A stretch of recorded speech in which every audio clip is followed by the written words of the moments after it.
The morning sun filtered through the tall windows of the downtown courthouse, casting long beams of golden light across the cold marble floor. Inside courtroom 7, attorneys in dark suits shuffled papers, while bailiffs whispered instructions to witnesses. Rachel Reynolds sat quietly on a wooden bench, her 5-year-old daughter Emma beside her, small hands clutching a worn plush rabbit.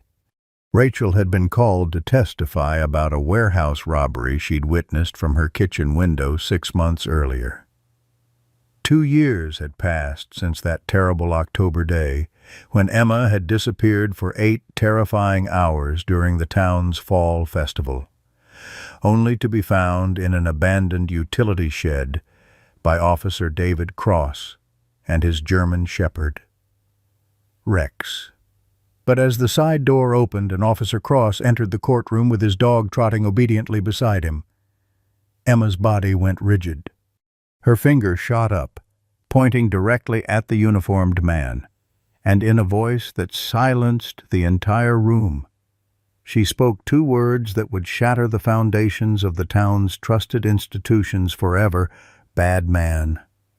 Leave a like and share your thoughts in the comments along with the city you're watching from now. Let's continue with the story. Millfield. Pennsylvania wasn't the kind of place where bad things happened. With just under 9,000 residents, it was a tight-knit community where neighbors still brought casseroles when someone was sick, and the annual fall festival drew nearly everyone in town. Main Street was lined with American flags from Memorial Day to Labor Day, and the local diner served the same blue plate specials it had for 40 years. It was safe, predictable, and exactly where Rachel Reynolds had wanted to raise her daughter after her divorce 3 years earlier.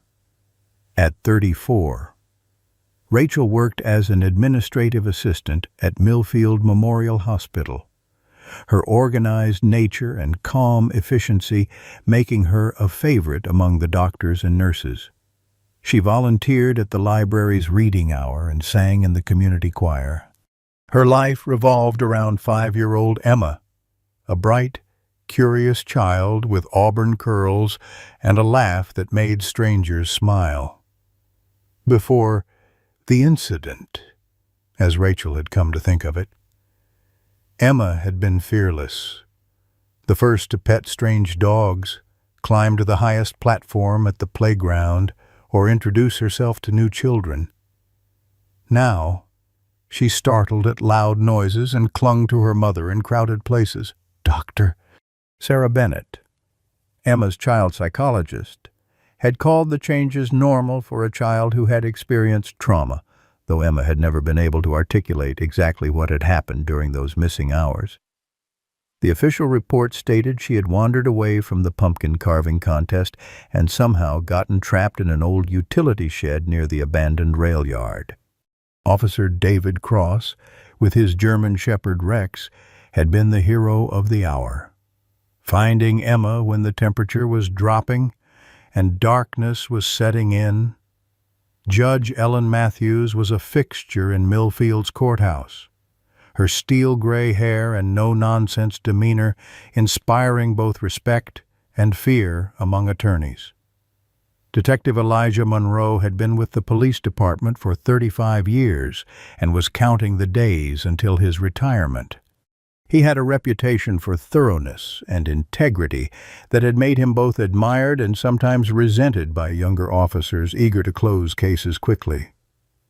None of them could have predicted how their lives would intersect that July morning, or how a child's 2-word accusation would unravel a web of secrets that had been hiding in plain sight for years in their peaceful town.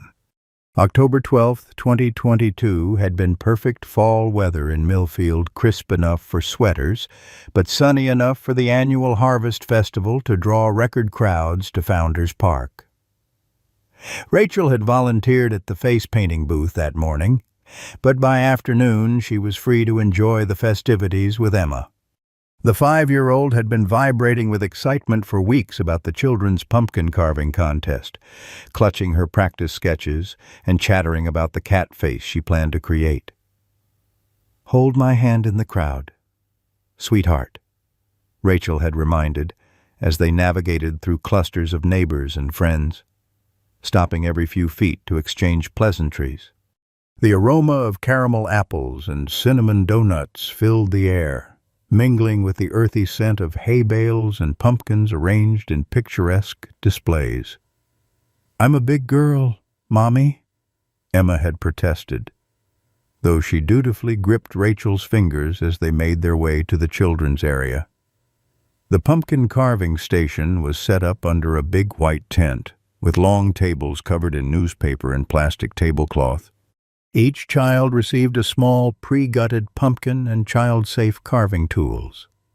Parents were instructed to supervise closely but let the children do their own work. Rachel had found them spots at the far end of a table, setting Emma up with her supplies. "I see Diane over there," Rachel had said, spotting her friend from work just 2 tables away. "I'm going to say hello while you get started. Don't move from this spot." "Okay." Emma had nodded, already focused on marking her pumpkin with a black marker.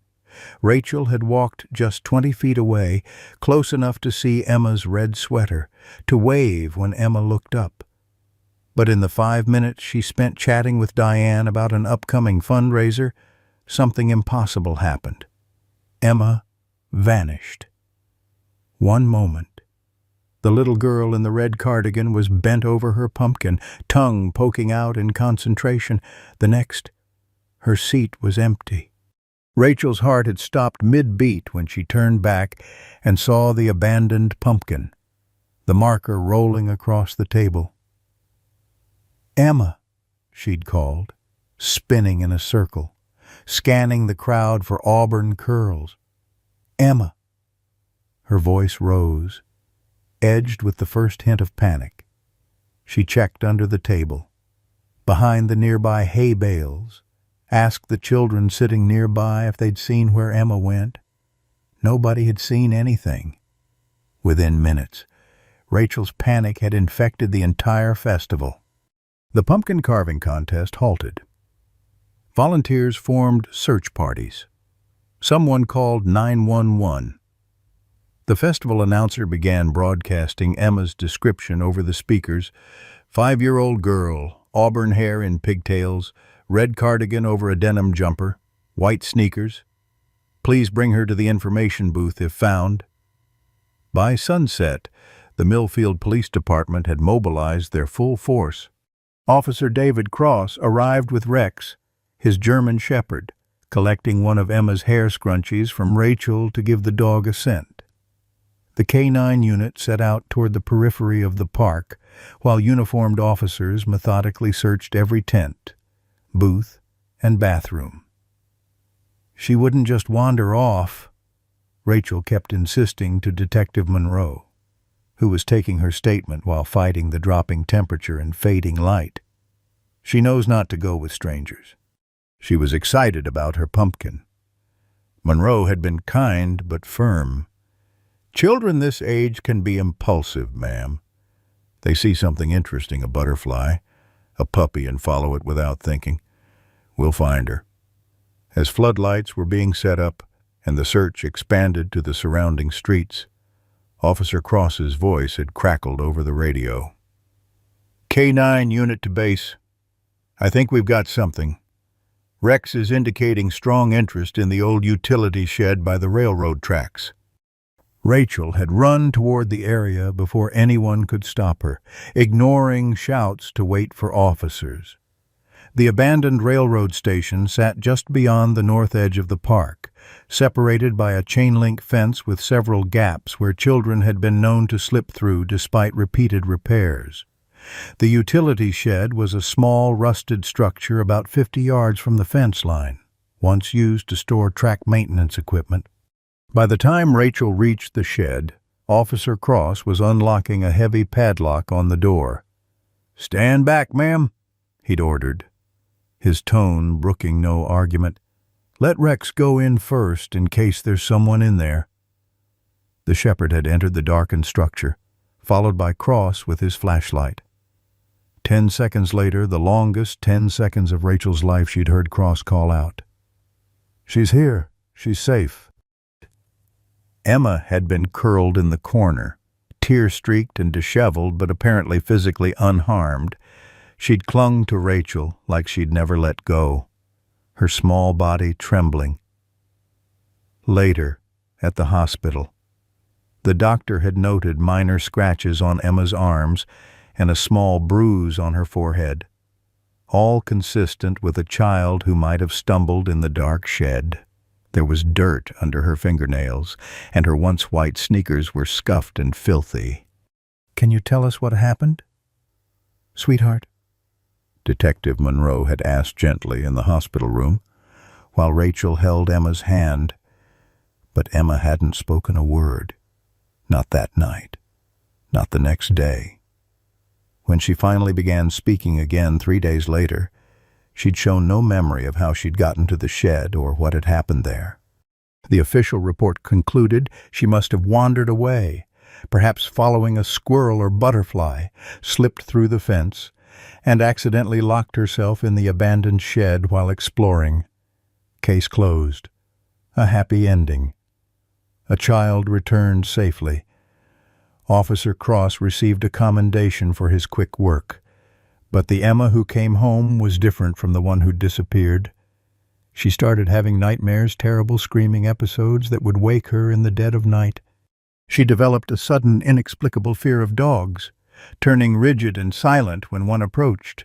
She refused to wear her once favorite red cardigan, and sometimes, when Rachel thought her daughter wasn't aware of being watched, she'd catch Emma staring into the distance with an expression no 5-year-old should ever wear. Dr.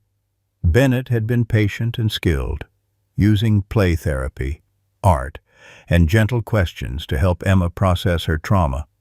Children often can't verbalize their experiences, she'd explained to Rachel during their bi-weekly updates.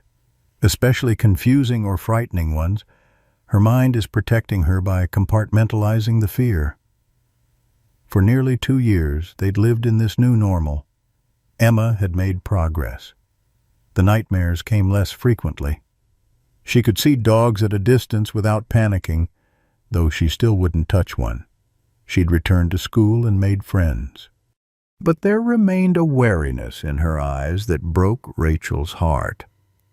Which was why, when Rachel had been subpoenaed to testify in the warehouse robbery case that July morning in 2024, she'd been reluctant to bring Emma to the courthouse. But her regular sitter was sick. Her mother was visiting her sister in Florida, and the brief nature of Rachel's testimony had made the judge amenable to allowing the child to sit quietly in the courtroom. Just for 30 minutes, Rachel had promised, helping Emma select a book to bring. "You'll sit right behind me, and I'll be done before you finish your story." Emma had nodded solemnly, clutching her stuffed rabbit, Mr. Hops, that had become her constant companion since the incident. Rachel had settled her on the polished wooden bench in the second row, opened her book, and moved to the witness stand when her name was called. The questioning had begun routinely. Rachel described what she had seen from her kitchen window 6 months earlier. Movement behind the warehouse, across the alley, a figure loading boxes into a van. She couldn't identify the person, just the general build and clothing. She was almost finished when the side door opened. Officer David Cross entered with Rex, there to testify about evidence collection at the warehouse. They moved to their designated position near the bailiff's station, the German shepherd sitting obediently at Cross's heel. Rachel had just finished answering the defense attorney's final question when she heard the small gasp from the bench where Emma sat. She turned to check on her daughter and froze. Emma had gone pale, her eyes wide and fixed on Officer Cross. Before Rachel could move, before she could interrupt the proceedings, Emma's small finger rose, pointing directly at the uniformed officer. "Bad man," she said, her voice cutting through the courtroom's professional murmur. The words hung in the air, simple but devastating. Judge Matthews stopped mid-sentence. The court reporter's hands hovered over her keyboard. And Officer Cross, the decorated K-9 officer, the man who had found and rescued Emma, met the child's gaze for a split second before looking away. This court will take a 15-minute recess. Judge Matthews' gavel came down with a sharp crack that made Emma flinch. Officer Cross, my chambers. Now, Ms. Reynolds, please remain with your daughter, Detective Monroe. Would you join us? Rachel rushed to Emma, who was trembling as if the temperature had plummeted. She gathered her daughter into her arms, feeling the rapid flutter of Emma's heart. "It's okay, baby," she whispered, though nothing felt okay at all. "You're safe." Emma's eyes remained fixed on the doorway where Officer Cross had disappeared, Rex trotting beside him. "Bad man," she repeated, softer this time, as if to herself. Then she buried her face in Rachel's shoulder. The courtroom buzzed with whispers as the bailiff tried to restore order. The prosecutor for the warehouse robbery looked bewildered, glancing between Rachel and the judge's chambers.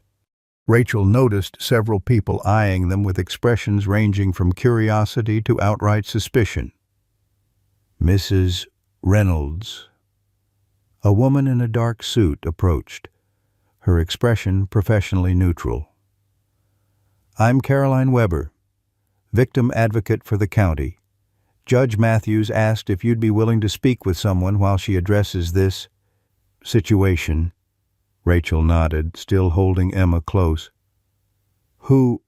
"Dr. Lillian Porter is in the building. She's our forensic child psychologist." "Would you be comfortable with her speaking with Emma?" A mixture of relief and dread washed over Rachel. Something was happening. Something that had been buried for 2 years was finally surfacing, but she was terrified of what it might mean for Emma. "Yes, but I stay with her. Every minute." "Of course," Caroline agreed, guiding them toward a small conference room down the hall. "The judge also asked me to collect your contact information. This matter may require follow-up." Meanwhile, in Judge Matthews' chambers, the atmosphere was tense enough to snap. The judge sat behind her desk, fingers steepled, studying Officer Cross with piercing gray eyes. Detective Monroe stood by the bookcase, his weathered face inscrutable. Rex lay at Cross's feet, seemingly relaxed but with ears pricked forward. "Officer Cross," Judge Matthews began, "would you care to explain what just happened in my courtroom?" Cross maintained perfect posture, his expression professionally concerned. "I honestly have no idea, Your Honor. Children sometimes get confused, or—" "That child didn't seem confused to me," the judge interrupted. "She seemed quite certain and quite afraid. With respect, Judge, I was the officer who found her when she went missing.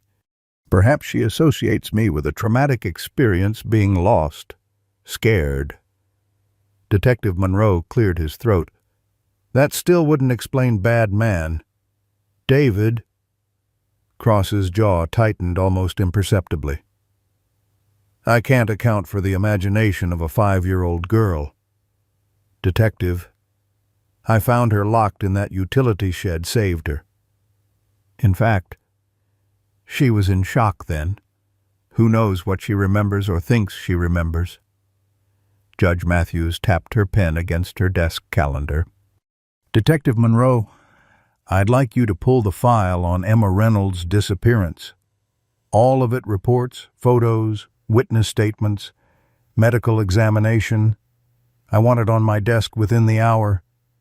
"Yes, Your Honor." Monroe nodded, his expression thoughtful.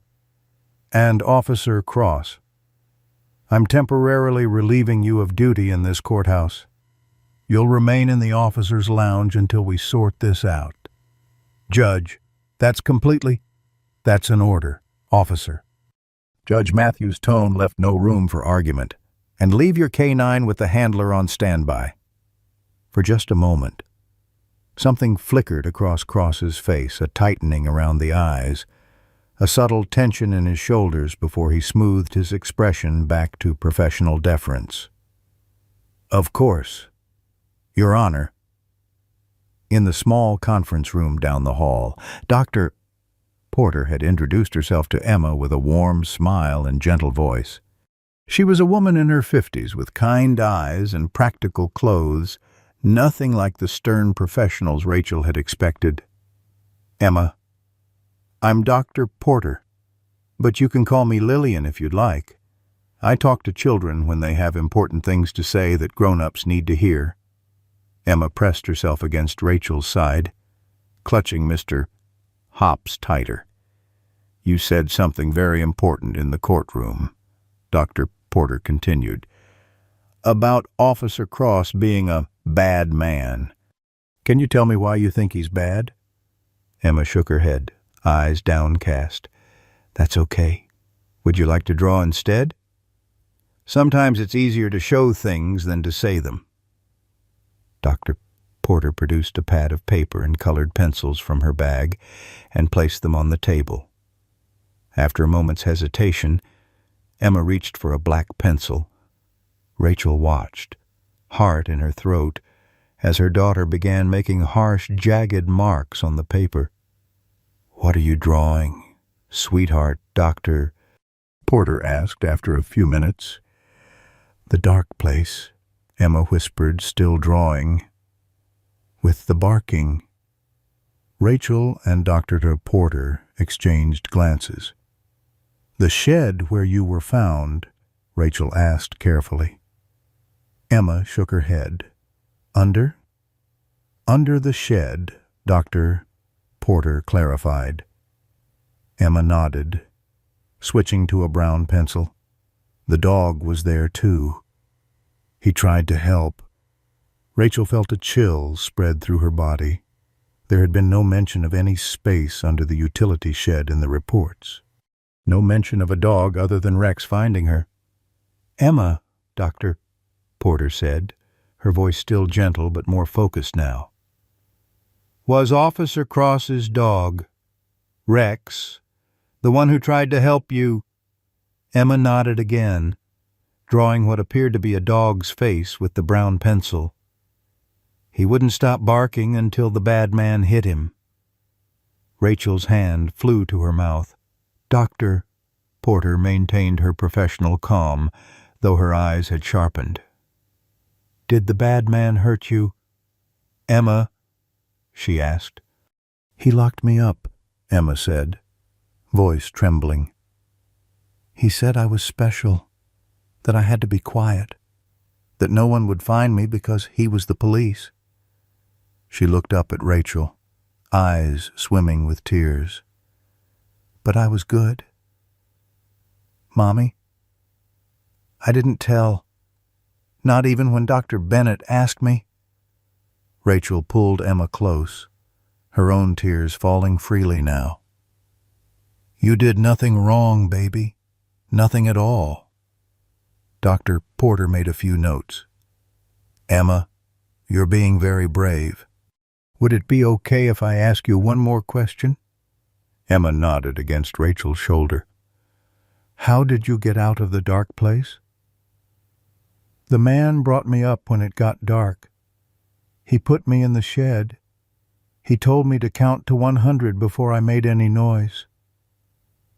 Emma's voice had taken on a flat, recitative quality that frightened Rachel more than her tears.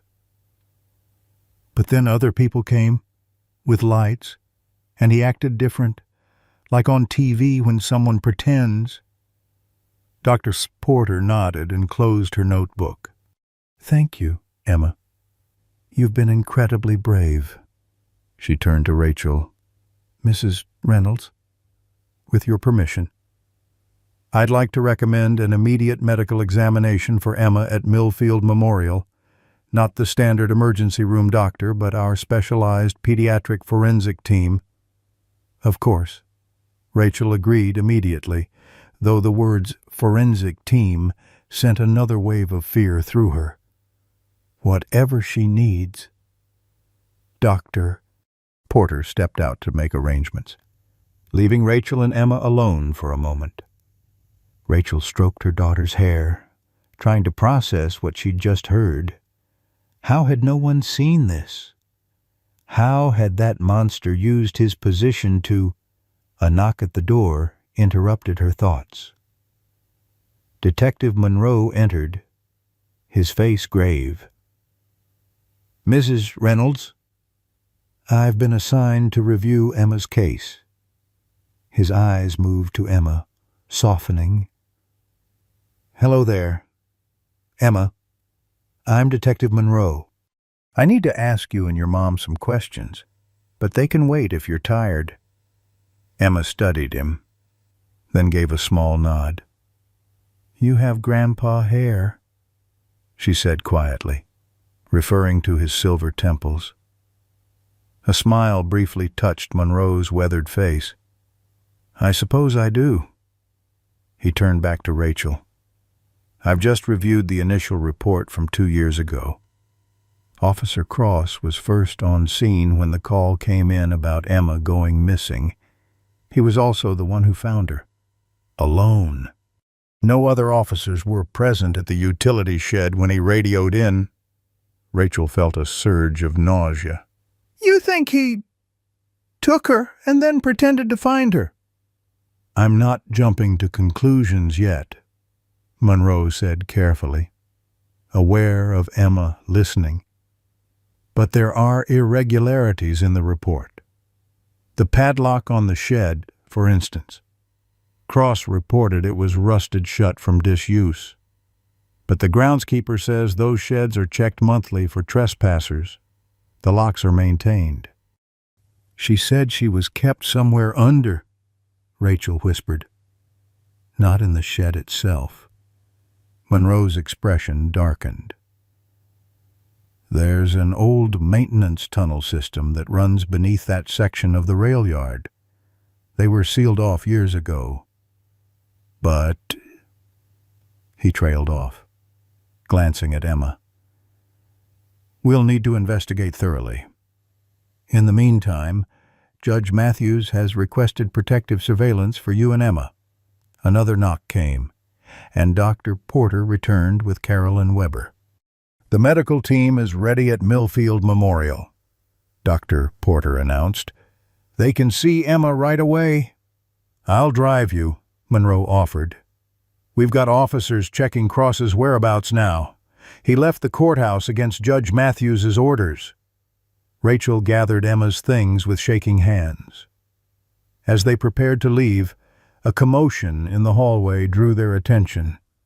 A uniformed K-9 officer not Cross stood outside with Rex straining at his leash, whining anxiously.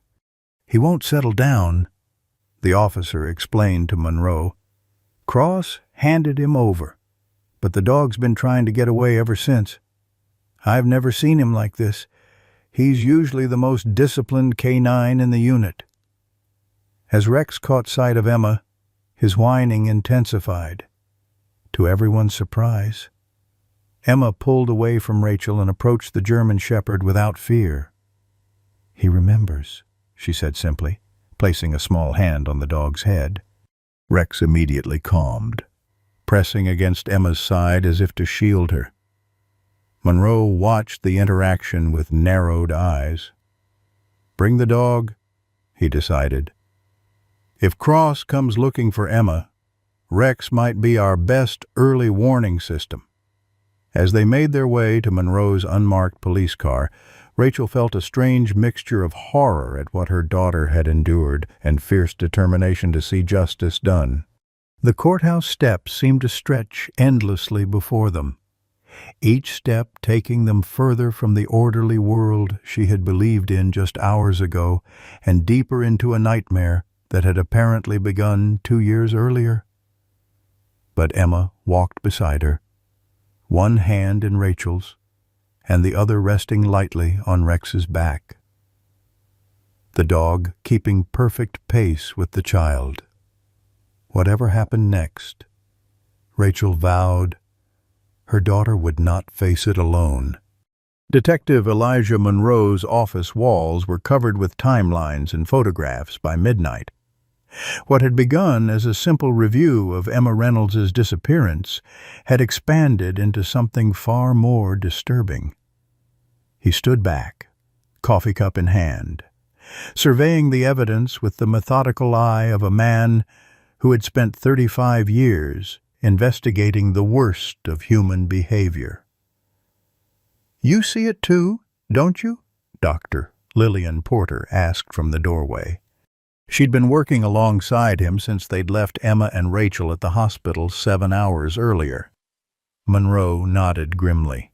5 cases, 5 children, all found by Officer Cross, all near abandoned properties, all between 2019 and 2022.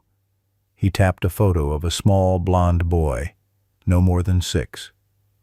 Tyler McKenzie, found in an empty storefront after being missing for 6 hours. His finger moved to another child. Zoe Williams, 7, found in a maintenance closet at the old community center. 3 more photographs completed the pattern. Dr. Porter stepped closer to examine the timeline, and in each case, the child was alone when Cross found them. No witnesses to the actual discovery.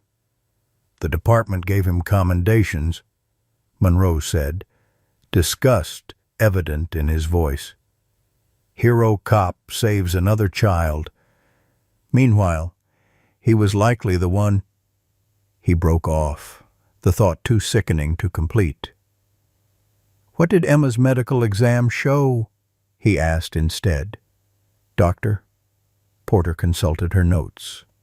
"No evidence of sexual assault, thank God. But there are healed abrasions on her wrists and ankles consistent with restraints, mild malnourishment that would align with her story of being held for hours, and a small scar on her shoulder that her mother says wasn't there before the disappearance." Monroe pinched the bridge of his nose, and nobody noticed. Not the ER doctor who examined her that night, not her pediatrician in the follow-ups. The ER was looking for immediate trauma, Dr. Porter reminded him. And small marks can be explained away easily. Kids get scratched and bruised all the time. It's what we're conditioned to dismiss. She paused. "What I find most significant is her interaction with the dog." Monroe nodded. Rex recognized her immediately, not just as someone he'd encountered before, but as someone he wanted to protect. He walked to another section of the wall where photographs of Officer David Cross's service record were displayed. 15 years with the Millfield Police Department, K-9 unit supervisor for the last 8, unmarried, lived alone in a ranch house on the outskirts of town, volunteered with youth sports. Perfect record, not so much as a complaint. "Too perfect," Monroe muttered. "Nobody's this clean." His cell phone rang Judge Matthews's number on the display. "Monroe," he answered. "I've just signed the warrants," the judge said without preamble. "Cross's home, vehicles, storage units, and electronic devices. I am also authorizing a forensic excavation of the area beneath the utility shed where Emma was found." "Thank you, Your Honor. We'll move immediately." Monroe reached for his jacket. "Any word on Cross?" "Nothing. He's not at home, not answering his phone. I've issued an APB, but carefully worded officer needed for questioning. Approach with caution. I don't want to tip our hand until we have solid evidence." "Understood." Monroe ended the call and turned to Dr. Porter.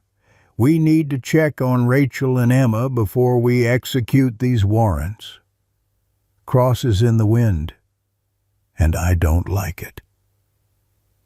at Millfield Memorial Hospital. Rachel sat beside Emma's bed in the pediatric wing, watching her daughter sleep for the first time in hours. The examination had been exhausting and frightening for both of them. Emma had been brave through the physical exam, the photographs of her healed injuries, the gentle but persistent questions. But when they'd finally finished, she'd collapsed into sleep so profound that even the nurses' hourly checks didn't disturb her. Rachel couldn't sleep.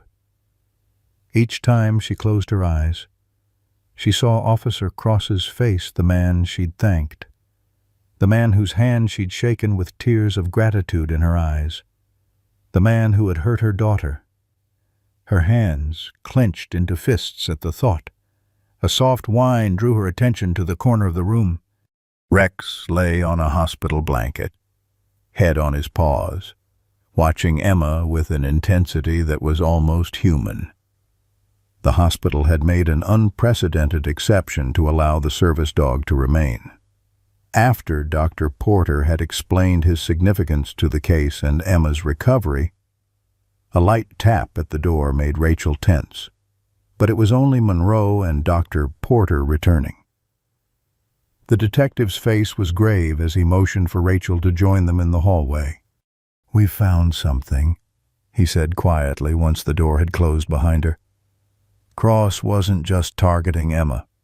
We've identified at least 5 other children with similar patterns missing for hours, found by Cross alone, all showing signs of distress afterward."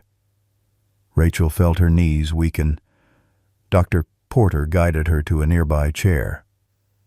Five other children. "We're having them all brought in for new examinations," Dr. Porter assured her. "Their parents have been notified of our concerns." "But that's not why we're here," Monroe continued.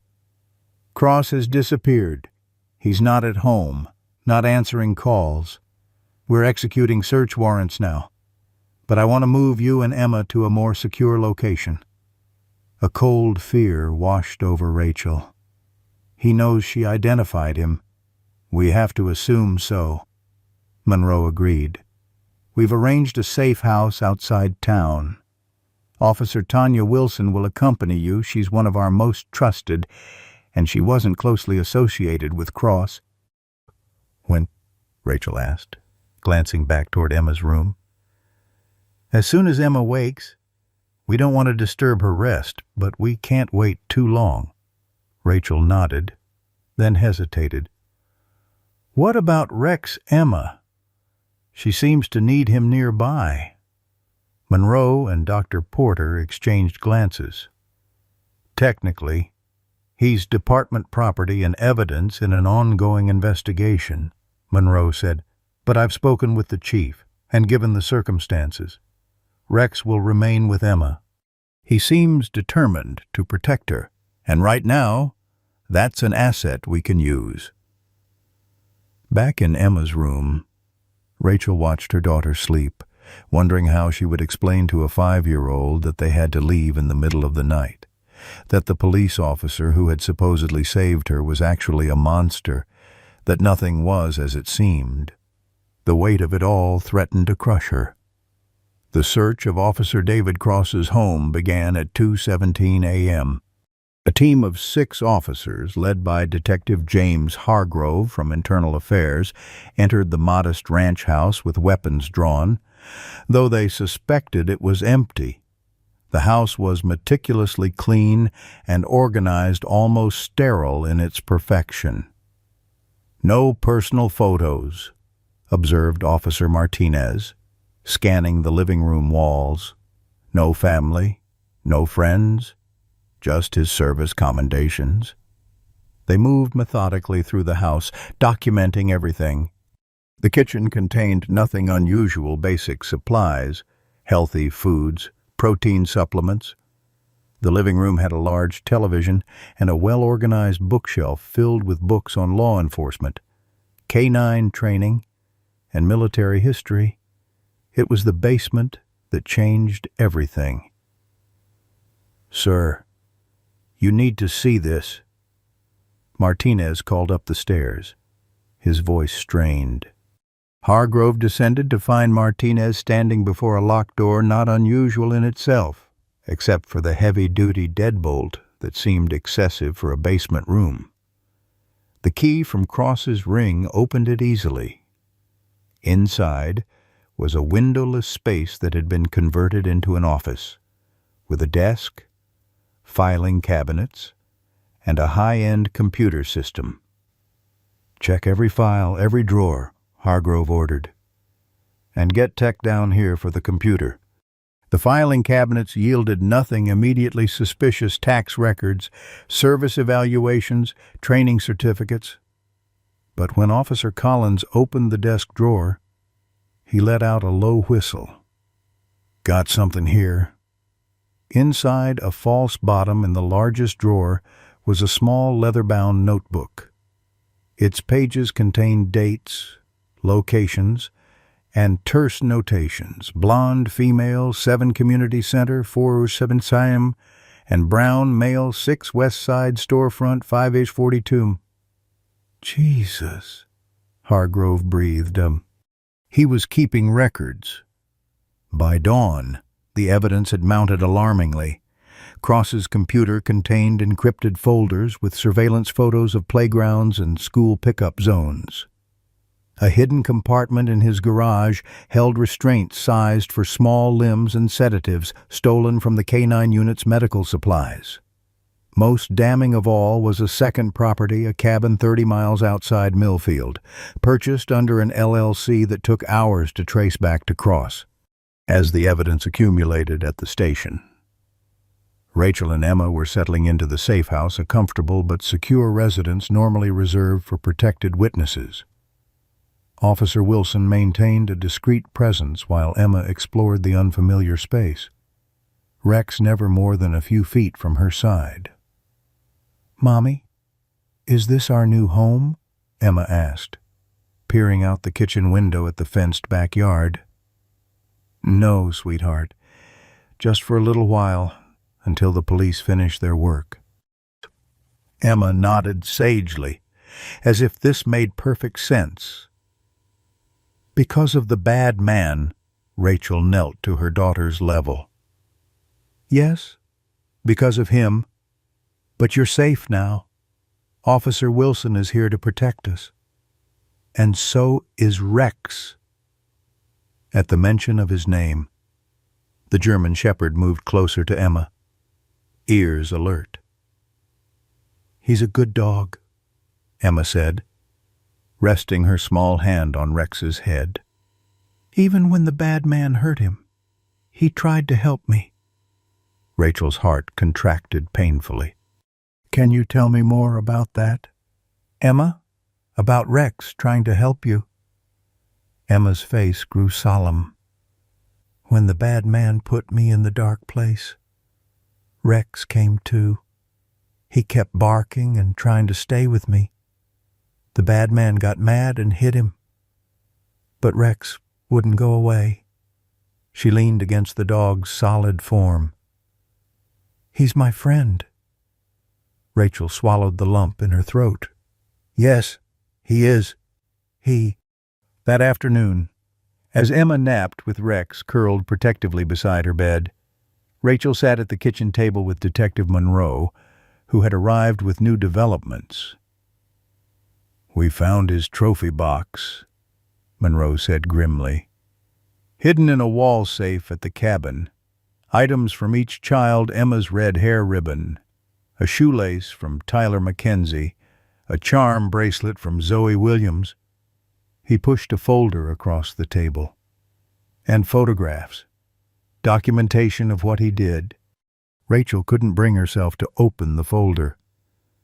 "Was Emma—" "No explicit abuse," Monroe assured her quickly. "But restraints, confined spaces, psychological torment, and no one suspected anything." Rachel's voice was hollow. "For years." Cross was careful, used his position to both access victims and cover his tracks. the perfect hero cop finding the children he himself had taken. Monroe's weathered face showed the strain of the investigation. But he made one critical mistake. "What's that?" "Rex." Monroe glanced toward the bedroom where the dog watched over Emma. "Cross trained him to track and find, but he couldn't make him participate in the abuse.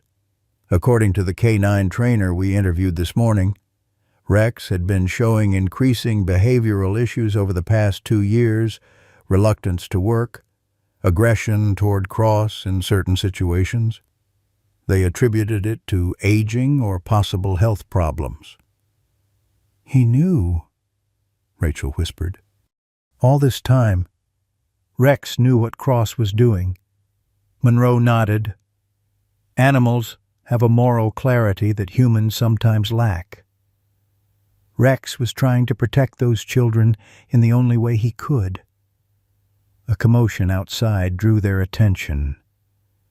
Officer Wilson appeared in the doorway, hand on her weapon. "Sir, Rachel's parents just arrived. They're demanding to see her and Emma." Rachel stood immediately. "My parents, I called them this morning, but they're supposed to be in Florida." "They flew back as soon as they heard," Wilson explained. "But they weren't on the approved visitor list, so I didn't let them through the perimeter." "It's all right," Rachel said. "I want to see them."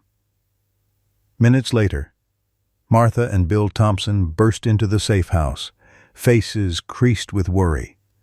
Martha embraced Rachel fiercely while Bill peppered Monroe with questions about the investigation and the safety measures in place. "We came as soon as we heard," Martha said, pulling back to look at her daughter. "That monster, how could he?" And using his position as an officer, Rachel felt a wave of gratitude for her parents' unwavering support. "Emma's finally sleeping. She's been so brave through all of this." Bill's face darkened. "I want him caught. Today." "We're doing everything possible, sir," Monroe assured him. "Every officer in 3 counties is looking for Cross." "And what about the department?" Bill demanded. "How did they miss this? Was anyone else involved?" It was the question that had been haunting Monroe. "We're investigating that as well. So far, it appears Cross worked alone. But there were certainly institutional failures that allowed him to operate undetected." "Institutional failures," Bill scoffed. "A fancy way of saying the blue wall of silence." "Dad," Rachel said softly, "Detective Monroe has been helping us." "Not every officer is corrupt." Bill's expression softened as he looked at his daughter. "You're right. Of course. I'm just so angry." "We all are," Monroe acknowledged. "But right now, our priority is keeping Emma safe and finding Cross before he can disappear completely." As if on cue, Monroe's phone rang. He stepped away to answer it, his expression growing more intense as he listened. When he returned, his eyes were alert with a new urgency. "We've got movement on Cross's credit card, a gas station purchase 40 miles west of here, heading toward Interstate 80. And security footage confirms it's him." He was already moving toward the door. "I need to get back to the station. Officer Wilson will remain here with additional backup on the way." "Will you catch him?" Rachel asked, fear and hope warring in her voice. Monroe paused at the door. "We will, whatever it takes." As the detective left, Rachel found herself drawn back to the bedroom doorway, watching Emma sleep. Rex raised his head as she appeared, ears twitching in acknowledgement before settling back into his vigilant position. In the strange quiet of the safe house, with her parents murmuring in the kitchen, and her daughter finally peaceful in sleep, Rachel allowed herself to imagine an end to this nightmare. Justice for Emma and the other children. a chance to heal. But she knew from the grim determination on Monroe's face that the worst might not be over. Cross was cornered now, desperate, and desperate men were the most dangerous of all. The rain started just after midnight. A steady drumming against the safe house roof. Rachel sat by the window in Emma's temporary bedroom, watching water streak down the glass while her daughter slept. The digital clock on the nightstand read 1:17 a.m., nearly 24 hours since Emma had spoken those 2 words in the courtroom. It felt like a lifetime ago. Her parents had reluctantly departed hours earlier, convinced to get some rest at a nearby hotel after Rachel assured them she was well protected. Officer Wilson maintained her post in the living room, occasionally checking the perimeter with another officer who'd arrived as backup. Rex hadn't left Emma's side, his vigilance unwavering. Rachel's phone vibrated silently, Detective Monroe calling again. "Any news?" she whispered, stepping into the hallway to avoid waking Emma. "Cross ditched his vehicle at a truck stop near the state line," Monroe replied, his voice tense with fatigue. "But we've got something else." The forensic team finished their excavation beneath the utility shed. They found a concealed entrance to an old maintenance tunnel, just like we suspected. Rachel leaned against the wall, her free hand pressed against her mouth. "Was that where he—" Yes, the space had been modified, soundproofed, reinforced. They found trace evidence consistent with Emma's clothing fibers and hair. Monroe hesitated. "And dog hair matching Rex's breed. It confirms everything Emma told us." A chill ran through Rachel despite the warm night. "Have you identified the other children yet?" 5 confirmed so far from Cross's records. We've interviewed 3 of them today with Dr. Porter's help. 2 remembered enough to corroborate elements of Emma's account. The others were younger, 3 and 4 at the time, their memories more fragmented. And Cross. Still no firm location. But we've frozen his accounts and flagged his identifiers at transportation hubs. He can't get far. Monroe sounded confident, but Rachel detected an undercurrent of concern. "I want to bring in Emma tomorrow for a formal recorded statement. Dr. Porter will conduct it, everything designed to be as gentle as possible." Rachel glanced back toward the bedroom where her daughter slept. "Is that necessary? She's already been through so much." "I wouldn't ask if it weren't crucial. We need her testimony on record for the prosecution." Monroe's voice softened slightly. "Dr. Porter will use play therapy techniques, nothing confrontational, and it might actually help Emma to tell her story in a structured, supportive setting." After ending the call, Rachel returned to her vigil by Emma's bed. She drifted into an uneasy sleep when a low growl jerked her awake. Rex stood rigid at the foot of Emma's bed, his ears forward, hackles raised. Rachel froze, instantly alert. The digital clock read 3:42 a.m. The house was silent except for the rain, but Rex's focus remained fixed on the bedroom door, another growl rumbling deep in his chest. She reached for her phone just as Officer Wilson appeared in the doorway. "Everything okay in here?" the officer whispered, hand resting on her holstered weapon. Rachel gestured to Rex. He started growling. "I don't know why." Wilson frowned, stepping fully into the room. "I just checked the perimeter. Everything's secure. All doors and windows locked." She crouched near Rex, speaking softly. "What is it, boy? What do you hear?" The German shepherd's ears twitched, but his attention remained locked on something beyond the bedroom. He took several steps forward, positioning himself between Emma's bed and the door. "I'm going to check again," Wilson decided, drawing her weapon. "Stay here with Emma. Door locked behind me." Rachel nodded, moving to Emma's side as Wilson slipped out. She locked the door as instructed, then gently woke her daughter.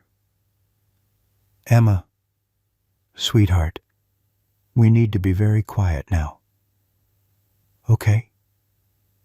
Emma blinked awake, immediately sensing the tension. "Mommy is the bad man here." "No, baby."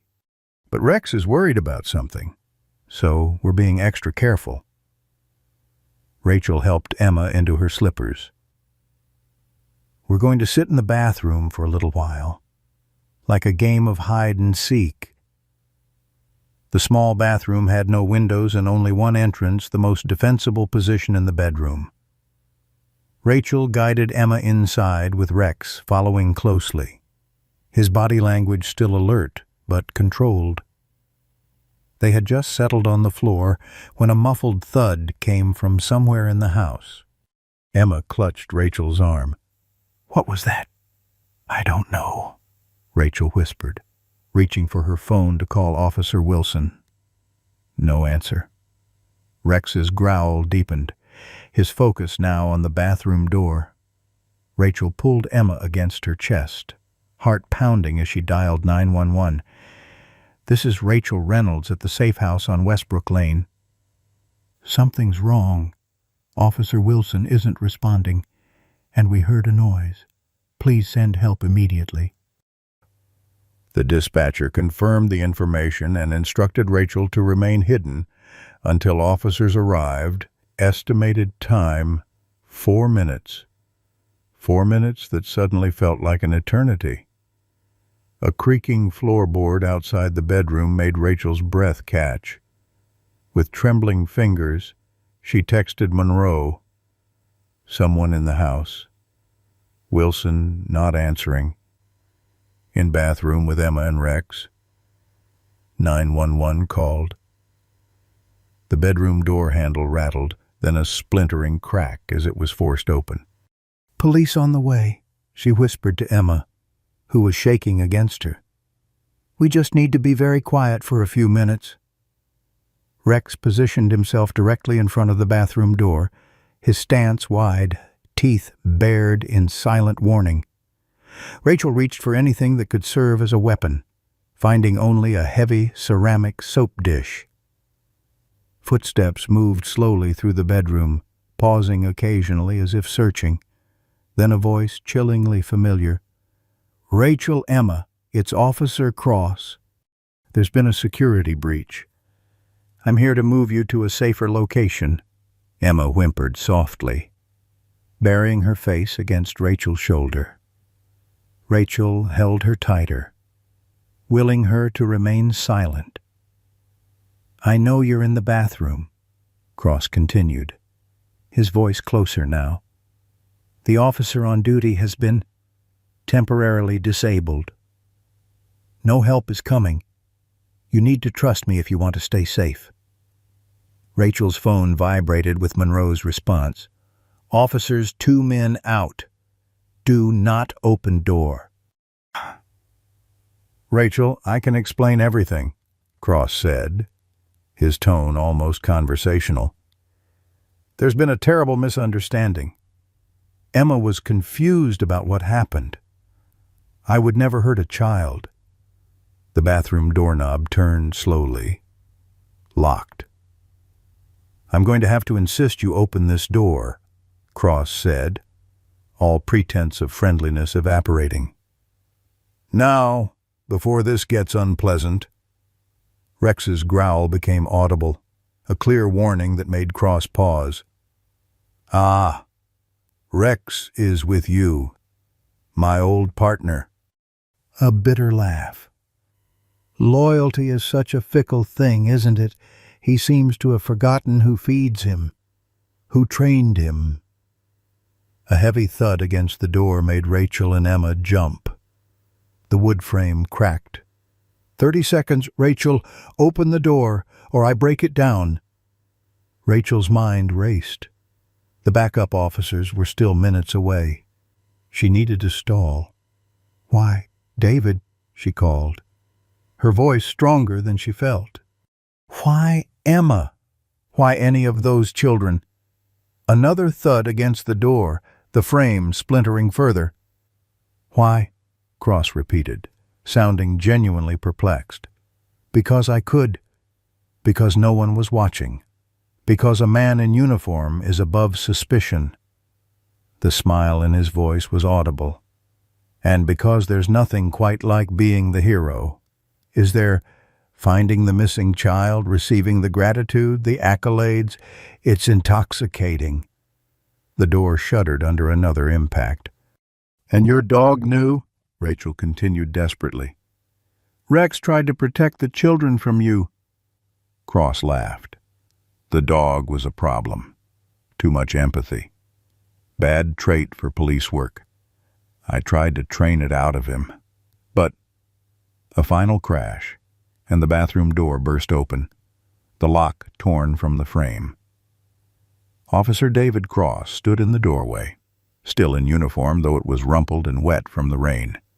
His right hand held his service weapon, aimed directly at Rachel. His left arm hung awkwardly injured somehow. His face, once handsome in a conventional way, was twisted with rage and something darker. "Time to go," he said flatly. Rex lunged the instant the door gave way, a blur of muscle and teeth aiming straight for Cross's throat. The officer fired once, the sound deafening in the small space. Rex yelped, but completed his attack, jaws clamping down on Cross's gun arm. Man and dog went down in a violent tangle, the weapon skittering across the bathroom floor. "Run!" Rachel screamed, pushing Emma toward the doorway while Cross struggled with the wounded dog. She snatched up the fallen gun as they passed. They made it to the bedroom door before Cross's voice stopped them. "One more step and the dog dies." Rachel turned to see Cross pinning Rex to the floor, the animal bleeding from a shoulder wound but still snarling, still fighting. Cross had a knife now where it had come from. Rachel couldn't tell, pressed against the dog's throat. "Drop the gun," Cross ordered, "or I finish what I started." Rachel's hand trembled, the weapon suddenly impossibly heavy. Emma clung to her leg, sobbing quietly. "The police are almost here," Rachel said, trying to keep her voice steady. "You can't escape?" "Maybe not," Cross acknowledged, pressing the knife harder against Rex's fur. "But I can still make sure you and Emma don't testify against me. Now drop the gun." Rachel hesitated, torn between keeping the weapon and saving the animal that had protected her daughter. Emma made the decision for her. "Don't hurt him," the little girl cried. "Please don't hurt Rex." Something flickered across Cross's face. Confusion. Perhaps at being addressed directly by a child he'd victimized. In that momentary distraction, Rex twisted violently despite his injury, teeth finding Cross's knife hand. The officer screamed in pain and rage. Rachel raised the gun, aiming it as steadily as she could while shielding Emma behind her. "Don't move!" she ordered, surprised by the authority in her own voice. "It's over. David!" Cross froze, blood dripping from his mangled hand, his eyes darting between Rachel, the gun, and the wounded but still dangerous Rex.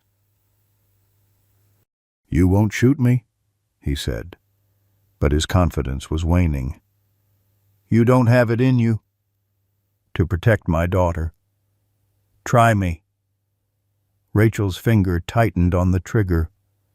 The distant wail of sirens penetrated the room's tension. Cross's face contorted as he realized his time had run out. With a sudden, violent movement, he lunged toward Rachel, apparently deciding to gamble everything on one final attack. Rachel fired. The recoil jolted through her arms as Cross stumbled backward, clutching his shoulder where the bullet had struck. He crashed against the wall, leaving a smear of blood as he slid to the floor. "You shot me," he said, sounding more surprised than pained. "You actually shot me." Rachel kept the gun trained on him, her hands steadier now. "Don't move. Next one won't be in your shoulder." Emma peered around her mother's legs, her small face tear-streaked but resolute. "Bad man," she said again, the same words she'd spoken in the courtroom that had started it all. Boots thundered through the house as the backup officers finally arrived, weapons drawn. Detective Monroe was among them, taking in the scene with a quick, professional assessment. "Rachel, Emma, are you hurt?" he asked, eyes never leaving Cross. "We're okay," Rachel confirmed. "But Rex is shot. He saved us." Two officers secured Cross while another checked on Officer Wilson, who was found unconscious but alive in the hallway outside. A third officer, trained in canine first aid, immediately attended to Rex. "Pressure wound to the shoulder," the officer reported. "Through and through. Missed anything vital. He needs a vet, but he'll live." Emma broke free from Rachel and rushed to Rex's side, kneeling beside the injured dog. "You stayed," she whispered, stroking his head gently. "You stayed to help us."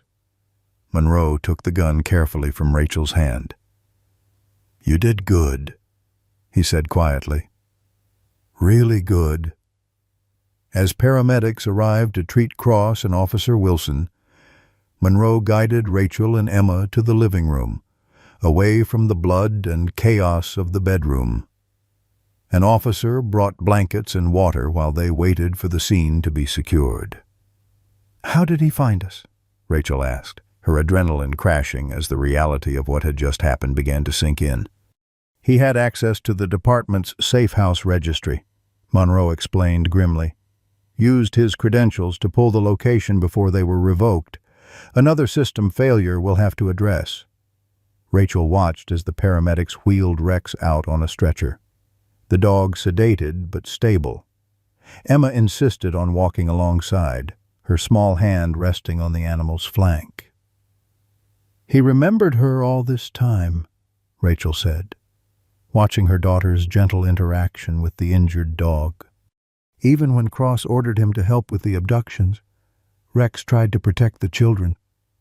Monroe nodded thoughtfully. "Animals often have a moral compass purer than our own.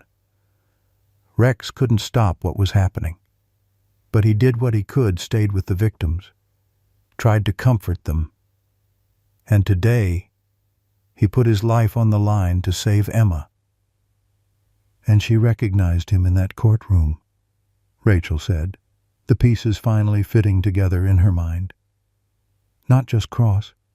She recognized Rex, too." That's why she wasn't afraid of him, despite her fear of other dogs. As dawn broke over the safe house, crime scene technicians documented everything while Cross was transported to the hospital under heavy guard. The hunt was over, but the process of healing for Emma, for the other victims, for a community betrayed by someone sworn to protect them, was just beginning. Rachel held Emma close as they watched the veterinary transport pull away with Rex. "Is Rex going to be okay, Mommy?" Emma asked, her voice small with worry. "Yes, sweetheart. The doctors will take good care of him," Rachel assured her. "He's a hero. He's my hero," Emma corrected solemnly, "and I want him to come live with us when he's better." Rachel met Monroe's eyes over Emma's head, a silent question in her gaze. "I think that could be arranged," the detective said with the first genuine smile Rachel had seen from him. "After all, Rex has made his choice pretty clear. He chose Emma." The courthouse was different this time, not just any courtroom, but the largest in the county courthouse, filled beyond capacity with press, public, and law enforcement. Rachel sat in the front row, her parents flanking her protectively. Emma wasn't present. They'd all agreed the proceedings would be too traumatic, despite her pivotal role in exposing Cross's crimes. 1 week had passed since the confrontation at the safe house. Officer Cross, still handcuffed to his hospital bed under 24-hour guard, had been formally charged with 6 counts of kidnapping, child endangerment, assault on a police officer, attempted murder, and a dozen other charges that the prosecutor had recited in a grim litany at his bedside arraignment. "All rise," the bailiff called as Judge Matthews entered, her expression even more severe than usual. The preliminary hearing would determine if there was sufficient evidence to proceed to trial, though given the mountain of evidence, it was largely a formality. Rachel watched as Cross was brought in, shuffling in his orange jumpsuit, hands and feet shackled.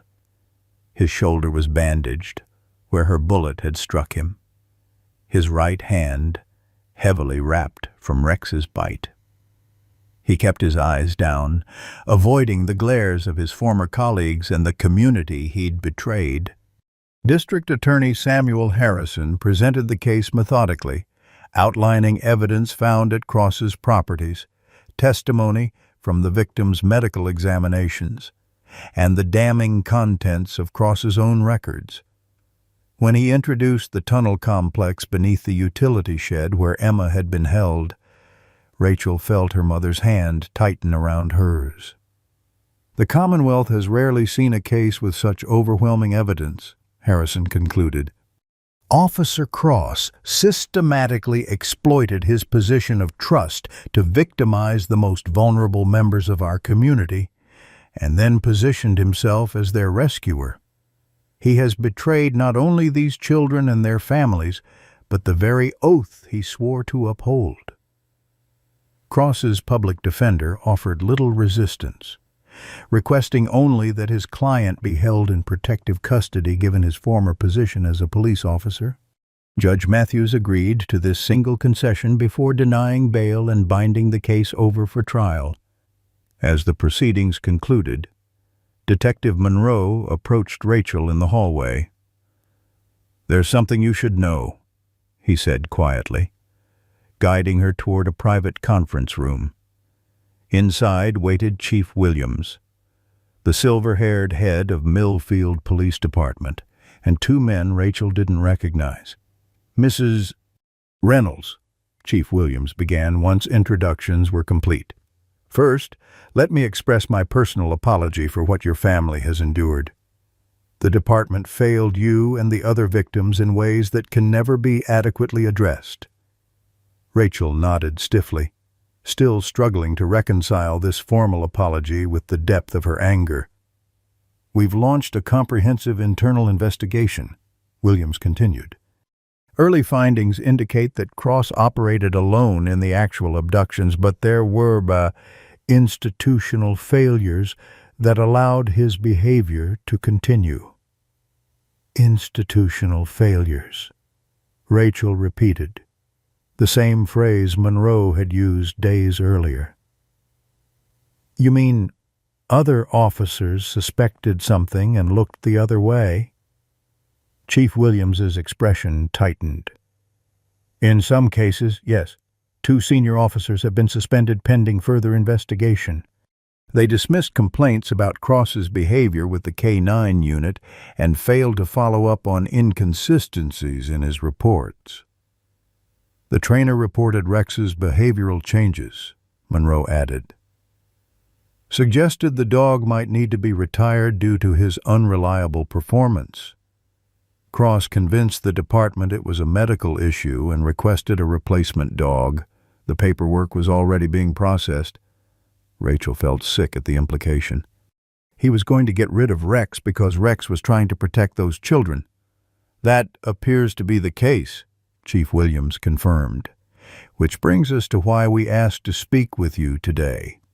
The chief nodded to one of the strangers, who introduced himself as Dr. James Benson, a veterinary behaviorist specializing in service animals. "I've been working with Rex since the incident," Dr. Benson explained. "His physical injuries are healing well, but his psychological state is more complex. He's displaying signs of post-traumatic stress when exposed to certain stimuli associated with Officer Cross." "Is he dangerous?" Rachel asked, thinking of Emma's attachment to the dog. "Not in the way you might think," Dr. Benson clarified. "His protective instincts are actually heightened, especially toward children, but he's no longer suitable for police work. He can't be reliably commanded in the field, particularly in high-stress situations." Chief Williams leaned forward. "What Dr. Benson is saying, Mrs. Reynolds, is that Rex needs to be retired from service. The department would normally place him with his handler, but—" He trailed off, the impossibility of that option obvious to everyone. "We understand Emma has formed a bond with Rex," Monroe said gently. "And, quite frankly, after reviewing the evidence, it's clear that Rex tried to protect her and the other children despite Cross's training and commands." Rachel understood immediately where this was heading. "You want us to adopt him?" Dr. Benson nodded. "It would be an unusual arrangement, but given the circumstances, possibly the best outcome for both Rex and Emma. The bond they've formed could be therapeutic for both of them. There would be conditions," Chief Williams added. "Ongoing behavioral training with Dr. Benson, certain liability waivers, and you should understand Rex's evidence in our case. If Cross goes to trial, Rex may need to be present in court." Rachel thought of Emma, who asked about Rex multiple times a day, who still slept with the stuffed German shepherd the hospital staff had given her, while the real Rex recovered at the veterinary hospital. "I'll need to discuss it with Emma, of course," she said finally. "But I think she's already made her decision." As Rachel drove home from the courthouse, the radio news reported that additional investigations had been opened into 3 neighboring police departments where Cross had previously worked or trained. The scandal was metastasizing, revealing systemic problems far beyond one rogue officer. Public confidence in law enforcement had plummeted, with protests forming outside the Millfield Police Department demanding accountability and oversight. At home, Emma was waiting with her grandmother, coloring a picture of a German shepherd with meticulous attention to detail. She looked up anxiously when Rachel entered. "Did you see Rex today?" she asked immediately. Rachel sat beside her daughter, gathering her thoughts. "Not today, sweetheart, but I talked to the doctors who are taking care of him. His shoulder is getting better. When can he come home?" The innocent question carried such weight. Rachel chose her words carefully. "Emma, Rex is a police dog. He was trained to work with Officer Cross. But now that Officer Cross is gone, the police need to decide what happens to Rex." Emma's face crumpled. "They can't take him away. He needs us." "Actually," Rachel said, smoothing her daughter's hair, "they asked if we might want to adopt him, to have him come live with us permanently." Emma's eyes widened, hope replacing distress. "Really? He could be our dog forever." "It would be a big responsibility," Rachel cautioned. "Rex would need special training, and we'd need to help him adjust to being a family dog instead of a police dog." "I'll help him," Emma said with absolute conviction. "He helped me when I was scared. Now I can help him not be scared anymore." Rachel marveled at her daughter's resilience, her capacity for compassion even after all she'd endured. While the adults around her grappled with the institutional betrayals and systemic failures, Emma had distilled everything down to its essence. Someone had hurt her. Someone had tried to help her, and now she could help in return. If only healing were always so straightforward, Rachel thought as she hugged her daughter close. 3 months after Officer Cross's arrest, Rachel sat in Dr. Porter's office reviewing Emma's progress. The walls were lined with children's artwork, Emma's contributions prominently displayed, evolving from dark, jagged scribbles to more structured drawings, still serious but with touches of color returning. "She's doing remarkably well," Dr. Porter said, closing her notebook. "The nightmares are less frequent. Her play therapy sessions show decreasing anxiety, and her social interactions at school are nearly back to age-appropriate levels." Rachel nodded, relief mingling with lingering concern. "She still has moments. Yesterday, a police car drove by while we were in the front yard, and she froze completely until it passed." "That's to be expected," Dr. Porter assured her. "Trauma recovery isn't linear. There will be triggers, setbacks. But overall, Emma's resilience is extraordinary. And Rex has helped," Rachel acknowledged. The German Shepherd had been living with them for 8 weeks now, sleeping outside Emma's bedroom door every night, accompanying her to the bus stop each morning. Dr. Benson visited weekly for training sessions, helping Rex transition from police work to family companion. "Animals can provide a unique healing presence," Dr. Porter agreed, "especially in Emma's case, where Rex represents both the trauma and the rescue from it. Their bond gives her a sense of safety that we humans can't quite replicate." As Rachel drove home, her phone rang Detective Monroe, whose calls still triggered an instinctive flutter of anxiety despite their increasingly cordial relationship. "Rachel, we need to talk," he said without preamble. "Cross is offering a deal." She pulled over immediately, the road suddenly blurry. "What kind of deal?" "Full confession, names of the officers who helped cover for him. In exchange for a reduced sentence. 25 years instead of life." Monroe's voice was carefully neutral. "The DA wants to know how you feel about it." Rachel gripped the steering wheel. "He's trying to avoid a trial, to keep Emma from having to testify." "Partly," Monroe acknowledged. "But there's more." During interrogation, he started talking about others. Not just officers who looked the other way, but people who shared his interests. The implication hit Rachel like a physical blow. A network. There are more like him out there. We don't know yet. Could be manipulation on his part, trying to increase his bargaining power. But we can't ignore the possibility. Rachel stared out at the quiet street, processing this new horror.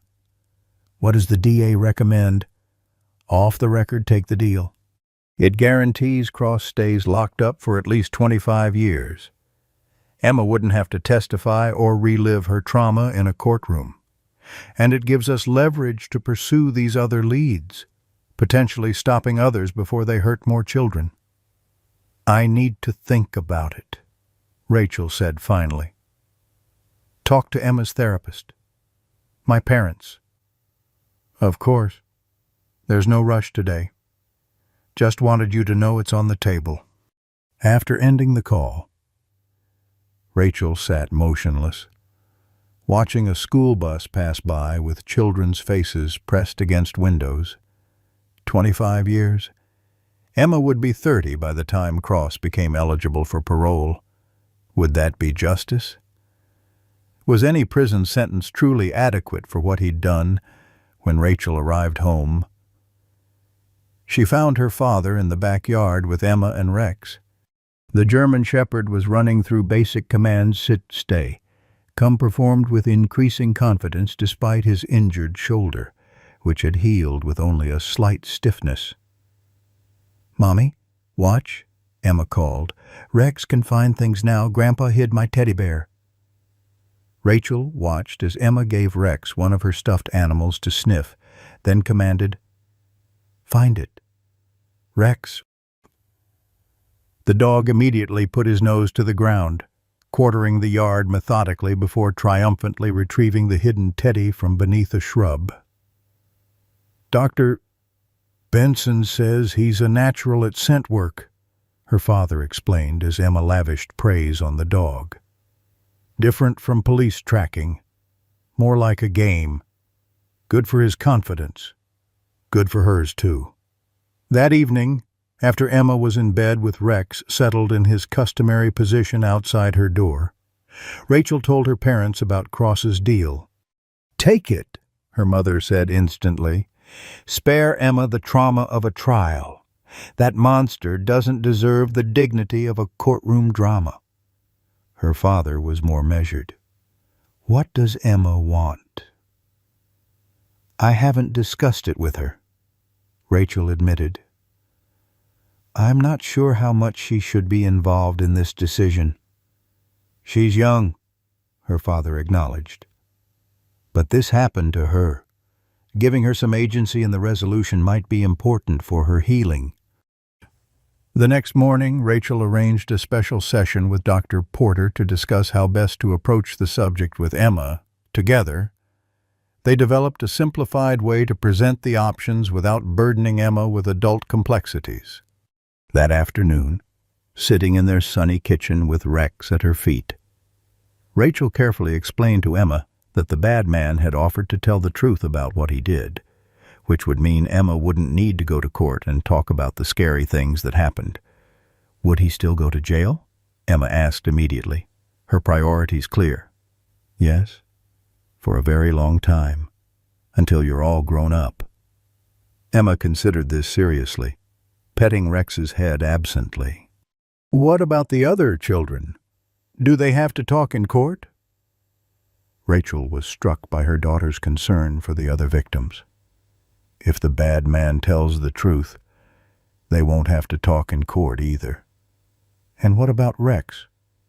Does he have to go back to the police?" "No, sweetheart. Rex is retired now.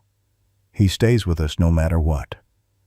Emma was quiet for a long moment, thinking. "I want the bad man to tell the truth," she said finally, "so nobody has to be scared talking about it." Rachel relayed Emma's decision to Monroe, who set the plea agreement in motion.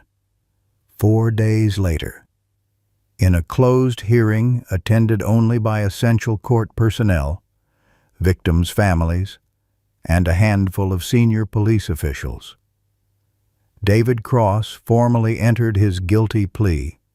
As agreed, he provided a full confession not just to the abductions they knew about, but to 3 additional cases spanning his 15-year career. More disturbingly, he implicated 2 former colleagues from neighboring departments who had participated in a network of evidence tampering and mutual protection. Judge Matthews accepted the plea agreement with visible reluctance. "Let the record reflect," she stated before pronouncing sentence, "that this court finds the defendant's crimes deserving of the maximum punishment allowable. This agreement is accepted solely to spare the victims further trauma and to facilitate the investigation of additional perpetrators." As Cross was led away to begin his quarter-century of incarceration, District Attorney Harrison approached Rachel in the hallway. "We couldn't have broken this case without Emma," he said quietly. Her courage in that courtroom, saying those 2 words, it started everything.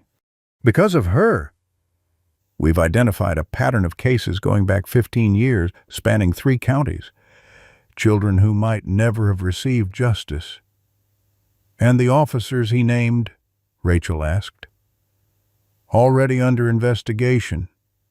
Search warrants being executed as we speak."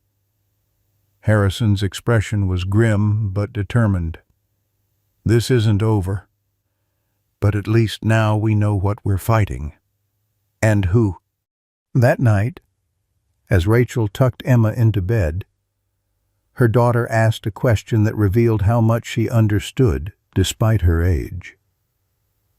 "Mommy, are there other bad men like him?" Rachel hesitated, torn between honesty and protection. "There are some, yes, but there are many more good people working to stop them." Emma nodded, accepting this balance. "Like Detective Monroe and Rex." "Yes, like them." Rachel smoothed Emma's hair. "And like you. Emma, you helped stop a bad man by being brave enough to tell the truth." Emma smiled slightly, the first genuine smile Rachel had seen in months. "Rex helped too," she said, reaching down to pat the dog who lay guardian by her bed. "We helped each other." 6 months later, on a crisp October morning, much like the one when Emma had first disappeared, Rachel stood in the town square watching her daughter demonstrate Rex's new skills to an appreciative audience. The German Shepherd moved through an obstacle course with fluid grace, responding to Emma's commands with eager precision. His police harness had been replaced with a therapy dog vest, the words "Working Dog, Please Ask Before Petting" embroidered on its sides. "That's incredible," commented Dr. Doug Porter, who had come to support Emma at this milestone event. "I wouldn't have believed such progress was possible a year ago." Rachel nodded, watching as Emma guided Rex through a tunnel, her voice clear and confident. "Dr. Benson says they're the fastest team he's ever trained. Something about their connection, they understand each other in ways he can't explain." The event was the public launch of Emma's Law, a comprehensive package of reforms that had swept through the state legislature with rare bipartisan support. The law mandated independent oversight of all K-9 units, created new protocols for interviewing children in trauma cases, established stringent background monitoring for officers who worked with vulnerable populations, and funded a network of trained therapy animals for child victims. Judge Matthews, who had become a vocal advocate for these reforms, stood at the podium waiting to make the day's official announcements. Beside her was Detective Monroe, recently promoted to lead the newly formed Special Victims Integrity Unit that investigated allegations against authority figures. "Ladies and gentlemen," Judge Matthews began once Emma and Rex had completed their demonstration to enthusiastic applause. 2 years ago, a terrible betrayal of trust occurred in our community. A man sworn to protect us used his position to harm the most vulnerable among us. We cannot undo that harm, but today, we take concrete steps to ensure it never happens again. The crowd, which included all 6 families whose children had been victimized by Cross, listened in solemn attention as Matthews outlined the provisions of Emma's Law. News cameras captured the moment for statewide broadcast. But policy alone cannot heal wounds or rebuild trust, the judge continued. That requires courage, compassion, and the kind of remarkable resilience demonstrated by young Emma Reynolds and her 4-legged partner, Rex. She gestured toward Emma, who approached the podium with Rex walking perfectly at heel beside her. At 6, Emma was still small for her age, but she carried herself with quiet confidence as she accepted a special commendation from the governor's office, a framed certificate that recognized her extraordinary bravery in standing up for truth and justice. Rachel felt tears prick her eyes as her daughter carefully thanked everyone in a speech they had practiced together. Emma spoke simply about how Rex had helped her feel safe again, and how other children who had been hurt might need similar friends. Rex couldn't talk to tell what happened, Emma concluded, one hand resting on the shepherd's head. But he tried to help in other ways. Now he helps kids like me who are scared. That's his new job. The crowd's applause was thunderous. Rachel caught a glimpse of her parents wiping away tears in the front row. Even Detective Monroe, not known for emotional displays, seemed to be blinking more rapidly than usual. After the ceremony, the families gathered at Rachel's home for a more private celebration. The backyard had been transformed with streamers and balloons. A banner reading "Emma and Rex Heroes" stretched between two maple trees ablaze with autumn color. The children, once linked only by tragedy, now played together while Rex moved among them. His demeanor gentle yet watchful. "He still sees himself as their protector," Dr. Benson observed, accepting a cup of coffee from Rachel as they watched from the patio. "It's remarkable how he distinguishes between these children and others. He remembers them all." "Do you think they remember everything?" Rachel asked, watching Emma organize a game of hide-and-seek, her leadership skills emerging naturally among her peers.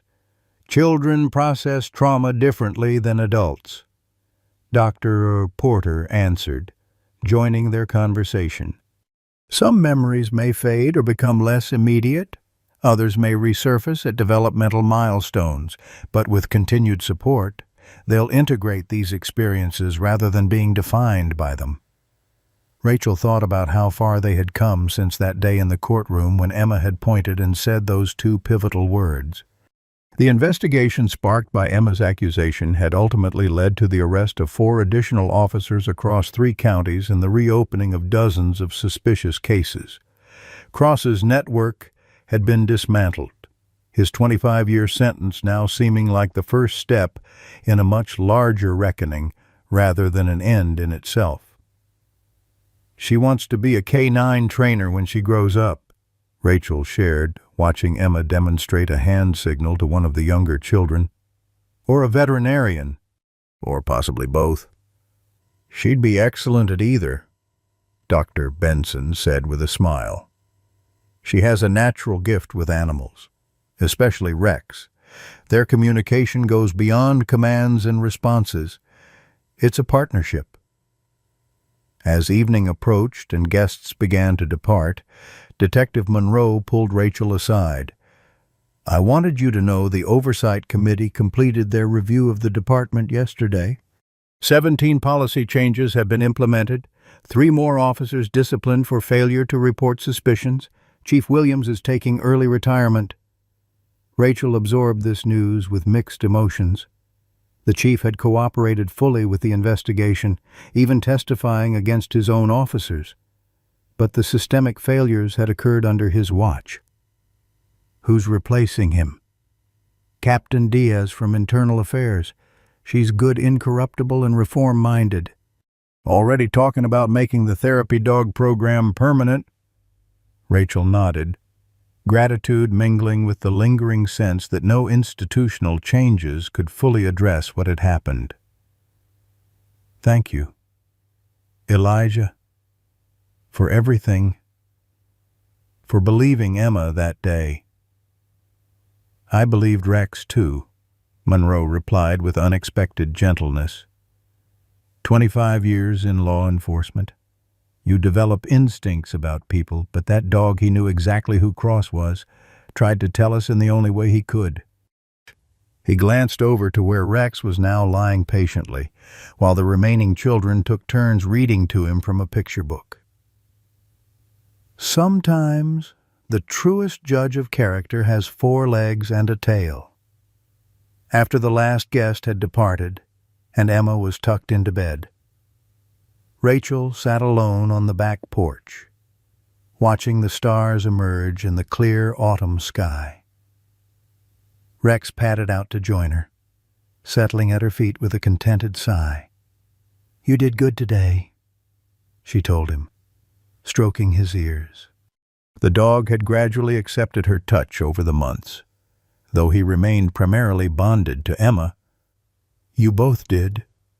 She thought about the long road ahead. Emma would need ongoing therapy. There would be adjustments as she grew and processed her experiences in new ways. And someday they would have to prepare for Cross's eventual parole hearing, still decades in the future. But for tonight, for this moment, they had achieved something like peace. Inside, Emma's nightlight cast star patterns on her bedroom ceiling, a gift from her grandparents to replace the darkness with gentle light.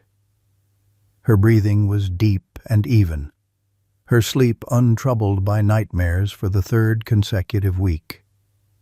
On her bedside table stood a framed photograph from today's ceremony, Emma and Rex side by side, both looking directly into the camera with matching expressions of quiet dignity. Rachel had asked Emma earlier what she thought about having a law named after her. Her daughter had considered the question with characteristic seriousness before answering. "It should be called Emma and Rex's Law," she had decided, "because we did it together." And indeed, the official documentation now reflected that amended title, a small change that acknowledged a profound truth about healing and justice. No one person could stand alone against darkness. It required allies, sometimes found in unexpected forms. Rachel rose from her chair, Rex immediately alert and at her side. Together they made one final circuit of the house, checking locks and windows, a ritual born of heightened vigilance that had gradually transformed into simple prudence. At Emma's door, Rex resumed his now familiar position, settling across the threshold with a soft huff. Standing in the hallway, Rachel looked out at the half-moon rising over their neighborhood. 2 years ago, her world had been shattered by a predator hiding behind a badge. Recovery had come not through forgetting, but through reclaiming safety, trust, and the courage to move forward. "Good night, Rex," she whispered, receiving a gentle thump of his tail in response. Tomorrow would bring new challenges, a scheduled interview with a national news program about Emma's Law, another therapy session, the ongoing work of healing. But tonight, in this house where a child slept peacefully and a faithful guardian kept watch, the future held more promise than fear. As Rachel turned toward her own bedroom, she paused for one last look at her daughter's door. The moonlight illuminated a small sign Emma had painted and hung there herself. Emma and Rex, brave together. Some partnerships, Rachel reflected, were written in the stars. Others were forged in darkness, but emerged into light, stronger for the journey. This was one of those, an unexpected alliance between a wounded child and a loyal shepherd, who had found in each other exactly what they needed to heal. As we reflect on Emma and Rex's journey, we're reminded of what truly matters in this unpredictable world we've built for our grandchildren. Remember, when neighbors looked out for each other's kids, when trust wasn't questioned and uniforms meant safety. Emma's story touches that place in our hearts where worry lives, the fear that those meant to protect could become the danger. But it also speaks to what we know is still good, a child's courage to speak truth when adults wouldn't listen, and the pure loyalty of a dog who couldn't be corrupted. In these divided times, when it's hard to know who to trust, Emma's Law reminds us that change is still possible when we stand together. Like many of you who raised families and built communities, who fought for better schools and safer neighborhoods, Emma and Rex show us that healing begins with simple acts of bravery. Their bond, this child and her guardian, mirrors the protective instinct we feel toward the next generation. When Emma pointed and said those two words, "bad man," she spoke for every child who needs to be heard and believed. And Rex, staying true despite his training, reminds us that sometimes the most profound loyalty comes without words.